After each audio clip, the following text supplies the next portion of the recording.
Neil Martin said in the Dáil today, and he made an interesting point about government priorities, and really politics is all about priorities. But before I do that, I want to raise a question to do with the issue of the privatisation of Irish Water.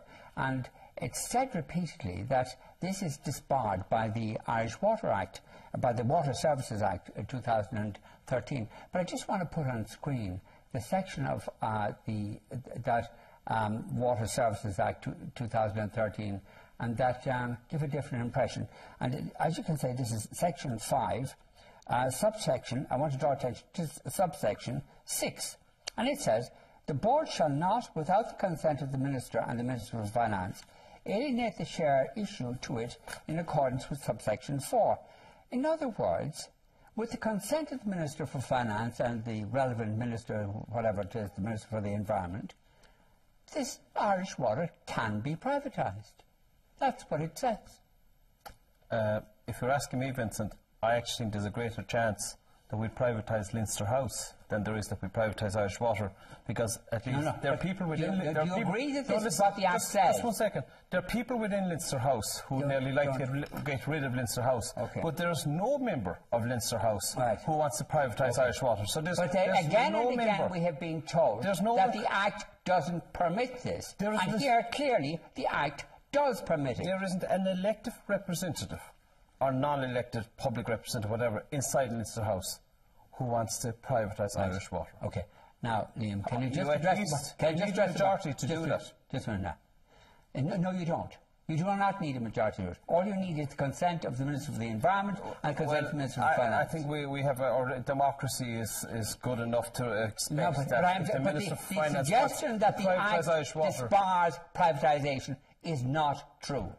Do you acknowledge that? Well, again, it needs consent of 2 ministers. That's right, yeah. So you assume must come back to Cabinet. So the suggestion of the convention has been that the Act prohibits privatisation. It manifestly doesn't. It requires consent of 2 ministers. That's all. So the Act doesn't permit, doesn't disbar privatisation. It's like I said, there isn't a member of Parliament who wants to privatise Irish Water. There you go. But anyway, the point I'm making is that again and again we're told the Act doesn't permit it. Clearly it does. If you feel that what we need is to beef up the legislation, fair enough, we'll do it. But like I said, there's no need to go spending millions of euros to have a referendum on this issue. There's no need there's an issue here is that we simply, nobody wants to sell it. I don't know if there's anybody in Captain's technical group who wants to sell it.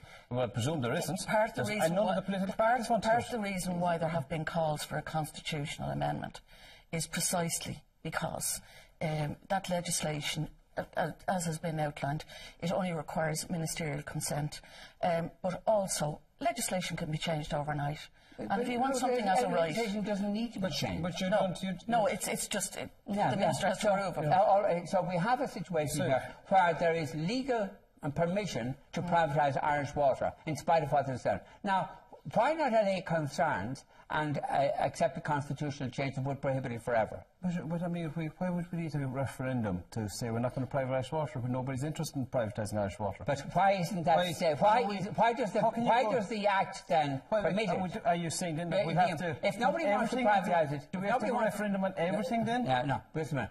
If nobody wants to privatise it, Liam, why does the Act allow for it? Because I'm sure that's just the way the Act is written. Like, and I haven't got to the trouble of reading the Act and the setting up a board Namona, a board Gosh, the ESB. But I gave you this part of the Act. They're all utilities in this country. Before we came into the studio, I gave you this part of the Act earlier on, and you had an opportunity to go and get briefed on it, and I assume you did. Can you? I don't, because I didn't have that much time before you gave. I saw you on your phone. I wasn't on the phone in regards to Irish Water. I assure you.